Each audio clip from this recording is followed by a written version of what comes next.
ভালোবাসি তোমারই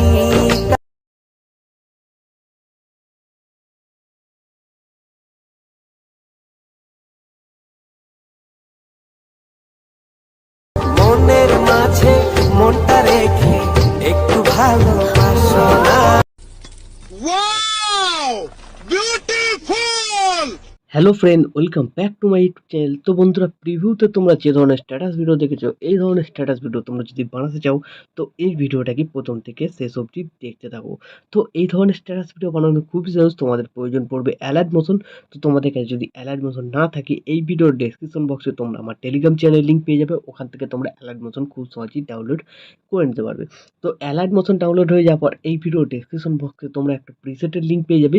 ওই প্রিসেটটাকে তোমরা অ্যালার্ট মোশনে আগে ইম্পোর্ট করে নেবে। তো প্রিসেটটা ইম্পোর্ট হয়ে যাওয়ার পর সবার প্রথমে ওপেন হয়ে যাবে, ঠিক আছে? তো ওপেন হয়ে যাওয়ার পর তোমাদের কাছে এরকম ইন্টারফেস চলে আসবেন। তো এইখানে 5টা বিট মার্ক করা আছে বড় বড় সাইজের। তো 5টা বিট মার্কে 5টা ভিডিও ক্লিপ সিম্পলি অ্যাড করে দিতে হবে। তো এই সমস্ত ভিডিও ক্লিপ তোমরা আমার টেলিগ্রাম চ্যানেলে পেয়ে যাবে ও এই ভিডিওর ডেসক্রিপশন বক্সেও পেয়ে যাবে। তোমরা যেখান থেকে হোক ডাউনলোড করে নিতে পারবে। তো সবার প্রথমে তোমাদের এখান থেকে ভিডিও ক্লিপ দিয়ে স্টার্ট করতে হবে। আর নিচে যে ছবিটা অ্যাড করা আছে, এই ছবিটাতে এফেক্ট লাগানো আছে। যে কটা ভিডিও ক্লিপ তোমরা অ্যাড করবে সেই কটা ভিডিও ক্লিপটাকে সেই কটা ভিডিও ক্লিপকে এই এফেক্টটা কপি করে পেস্ট করতে হবে। তো এইখান থেকে তোমাদের ভিডিও ক্লিপ অ্যাড করতে হবে। তার আগে সবার প্রথমে দেখবে আমার একটা ছোটো লোগো আছে। এই লোগোটা যদি তোমরা ইউজ করতে চাও ইউজ করতে পারো, না চাইলে এটাকে সিলেক্ট করে ডিলিট করে দেবে। তো এইখানে তোমরা তোমাদের নিজেদের লোগো অ্যাড করে নিতে পারো। তারপর তোমাদের ভিডিও ক্লিপ অ্যাড করতে হবে এই বিটমার্ক থেকে। প্লাস আইকনে ক্লিক করবে, মিডিয়াতে চলে যাবে। তোমাদের 1 নম্বর যে ভিডিও ক্লিপটা আছে তো সেটাকে এখানে অ্যাড করে দেবে। 1 নম্বর ভিডিও ক্লিপ অ্যাড হয়ে যাওয়ার পর এই অ্যারো বাটনটা আবার ক্লিক করবে, ভিডিও ক্লিপটাকে সিলেক্ট করবে। যদি ফিট হয়ে না বসে এই বাটনটায় ক্লিক করবে। তাহলে দেখবে বিটমার্ক অনুযায়ী ভালোভাবে বসে গেছে, ঠিক আছে? তো তারপর 2 নম্বর ভিডিও ক্লিপ অ্যাড করতে হবে। প্লাস আইকনে ক্লিক করবে, মিডিয়াতে চলে যাবে, 2 নম্বর ভিডিও ক্লিপ অ্যাড করে নেবে। তো এইভাবে তোমরা সেট করে নিতে পারো। তারপর প্লাস আইকনে ক্লিক, মিডিয়া, 3 নম্বর ভিডিও ক্লিপ অ্যাড।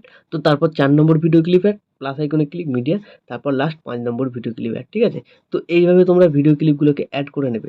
তো এবার তোমাদের কি করতে হবে, যে ফার্স্টে ছবিটা অ্যাড করা ছিল, ঠিক আছে? তো এই ছবিটাকে সিলেক্ট করবে, এফেক্টে যাবে, থ্রি ডটে ক্লিক করে কপি এফেক্ট করে নেবে। এখান থেকে ব্যাক করবে, ছবিটাকে ডিলিট করে দেবে, ঠিক আছে? যেটা প্রিসেটে আগে থেকে অ্যাড করা ছিল। তারপর ভিডিও ক্লিপগুলো এক এক করে সিলেক্ট করবে, এফেক্টে যাবে, থ্রি ডটে ক্লিক করে পেস্ট করে দেবে। তো এইভাবে যে কটা তোমাদের ভিডিও ক্লিপ থাকবে সব কটা ভিডিও ক্লিপে তোমাদের এই এফেক্টটাকে পেস্ট করে দিতে হবে, ঠিক আছে? তো তোমরা কি করবে, সিম্পল প্রসেস। তো আবার দেখিয়ে দিচ্ছি, ভিডিও ক্লিপ সিলেক্ট করবে, এফেক্টে যাবে, থ্রি ডটে ক্লিক করে পেস্ট করে দেবে।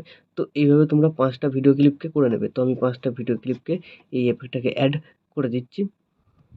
তো বন্ধুরা, 5টা ভিডিও ক্লিপে এফেক্টটা অ্যাড হয়ে যাওয়ার পর তোমরা একটু ভিডিওর শুরুতে চলে আসবে। তারপর এই যে সিসিগুলো আছে এই সিসিগুলোকে তোমাদের ওপরে তুলে দিতে হবে, ঠিক আছে? তো এরকম হোল্ড করে চেপে ধরবে, সবার ওপরে একদম তুলে দেবে। তারপর আরেকটা আছে, এটাকেও তুলে ধরবে, তো উঠে যাবে, ঠিক আছে? তো এইভাবে হয়ে যাওয়ার পর তোমাদের দেখবে কালার গ্রেডিং এফেক্ট এখানে লেগে গেছে। তো এবার তোমাদের এখানে কি করতে হবে, যে লিরিক্স ভিডিওটা দেখতে পাচ্ছিলে ওই লিরিক্স ভিডিওটাকে তোমাদের এখানে অ্যাড করে নিতে হবে। তো লিরিক্স ভিডিওটা তোমরা আমার অল মেটেরিয়াল লিঙ্কে পেয়ে যাবে ও টেলিগ্রাম চ্যানেলে পেয়ে যাবে। ওখান থেকে তোমরা ডাউনলোড করে রাখতে পারবে। তো প্লাস আইকনে ক্লিক করবে, মিডিয়াতে চলে যাবে, যে লিরিক্স ভিডিওটা তোমরা অ্যাড করে নেবে। তো লিরিক্স ভিডিওটা অ্যাড হয়ে যাওয়ার পর তোমরা কি করবে, লিরিক্স ভিডিওটাকে সিলেক্ট করবে, মুভ অ্যান্ড ট্রান্সফর্মে চলে যাবে। তোমরা এটাকে নিচের দিকে নিয়ে এসে এখানে নিচের দিকে তোমরা অ্যাডজাস্ট করতে পারো, ঠিক আছে? বা তোমরা যেখানে অ্যাডজাস্ট করতে চাও অ্যাডজাস্ট করতে পারো। তো আমি এখানে নিচের দিকে অ্যাডজাস্ট করে দিলাম। তারপর তোমরা কি করবে, এখান থেকে ব্যাক করবে, সাউন্ড অপশনে যাবে, সাউন্ডটাকে একদম 0 করে দেবে। তো লিরিক্সেও গান আছে তার জন্য 0 করে দেবে। তারপর কি করবে, ব্লেন্ডিং এন্ড অপাসিটিতে যাবে। তো লাইটেনে যাবে, লাইটেনে যাওয়ার পর তোমরা এখানে স্ক্রিন করে দেবে। তাহলে দেখবে লিরিক্স ভিডিওর কালো অংশটা এখান থেকে রিমুভ হয়ে গেছে। তো এইভাবে হয়ে যাওয়ার পর এখন তোমাদের ভিডিও সম্পূর্ণ রেডি। তো এখন তোমরা তোমাদের নিজেদের লোগো বা ওয়াটারমার্ক লাগিয়ে ভিডিওটাকে এক্সপোর্ট করে নিতে পারো। ডান দিকে উপরে অ্যারো বাটনটা ক্লিক করবে, তোমরা এখানে এক্সপোর্টে ক্লিক করবে, তাহলে এই ভিডিওটা তোমাদের গ্যালারিতে সেভ হয়ে যাবে। তো বন্ধুরা, আশা করছি ভিডিও ভালো লেগেছে। ভিডিও ভালো লাগলে ভিডিওতে একটি লাইক দিয়ে চ্যানেল সাবস্ক্রাইব করে notification bell icon all set করে দেবে। তো বন্ধুরা, আজকের মতো এই পর্যন্ত, দেখা হচ্ছে নেক্সট কোনো ভিডিওতে। টাটা, জয় হিন্দ, বন্দে মাতরম।